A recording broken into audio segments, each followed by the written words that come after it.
Uma atiradora de elite das forças da Ucrânia vem sendo aclamada pelo povo daquele país como a nova heroína da guerra.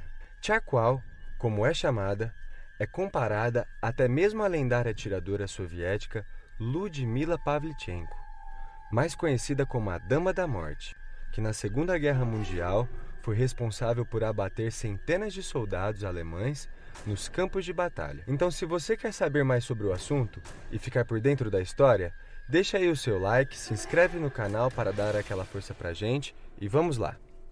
Recentemente, as Forças Armadas da Ucrânia divulgou em suas redes sociais um agradecimento público a uma atiradora de elite integrante de seu exército. Tcharkwal, como foi chamada a sniper pelo exército de seu país, significa carvão, sendo ela a mais nova heroína da guerra contra a Rússia, que se estende por mais de um mês e sem previsão para terminar.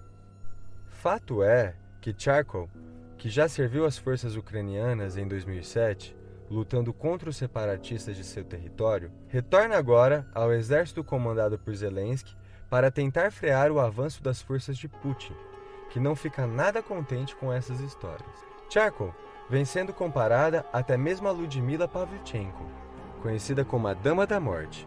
Pavlichenko, uma combatente soviética da Segunda Guerra Mundial, que nasceu nos arredores de Kiev, foi condecorada com as mais altas honrarias militares por sua atuação nos campos de batalha. Ludmila se tornou uma exímia atiradora de elite, contabilizando mais de 300 soldados alemães abatidos por ela nos campos de batalha da Segunda Grande Guerra.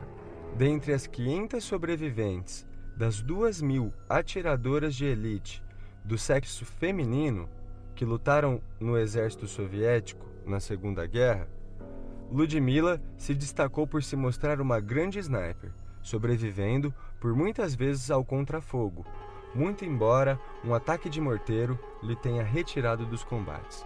Ludmila foi a primeira cidadã soviética a ser recebida por um presidente dos Estados Unidos, pois visitou aquele país após a sua recuperação, realizando um tour pela América do Norte com Eleanor Roosevelt, primeira-dama e esposa do presidente norte-americano Franklin Roosevelt. Será mesmo Tcharkwal, a atiradora de elite da Ucrânia, a nova Dama da Morte? Será ela capaz de causar baixas significativas ao exército russo a ponto de alcançar os feitos de Ludmila Pavlichenko?